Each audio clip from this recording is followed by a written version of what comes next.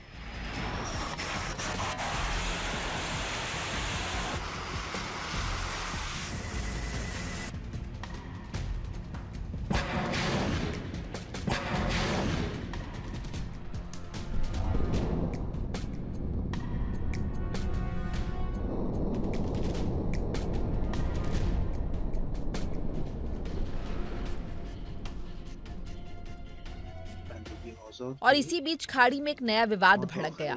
Iran ने दावा किया है कि उसके 3 पायलट कतर की हिरासत में है। ईरानी सैन्य अधिकारी के मुताबिक मार्च में SU-24 विमान गिरने के बाद तीनों पायलट जिंदा पकड़े गए थे और उन्हें परिवार से संपर्क की अनुमति नहीं मिली।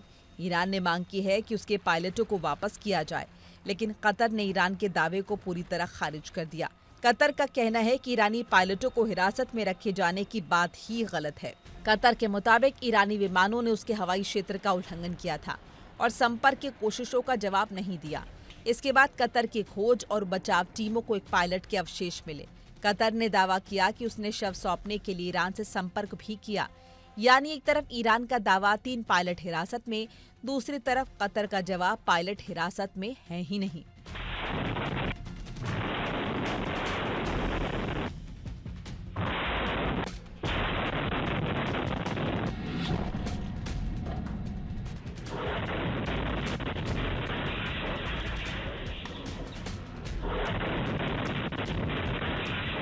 होर्मुज में जहाज निशाने पर है, आसमान में विमानों को लेकर विवाद है और समुद्री रास्तों पर सैन्य दबाव बढ़ रहा है। ऐसे में सबसे बड़ा सवाल यही है, क्या होर्मुज सिर्फ युद्ध का रास्ता बनेगा या पूरी दुनिया के ऊर्जा संकट का रास्ता खोल देगा? क्योंकि अगर इस समुद्री गलियारे में तनाव और बढ़ा तो इसका झटका सिर्फ खाड़ी को नहीं, दुनिया के बाजारों और आम आदमी की जेब तक पहुंच सकता है।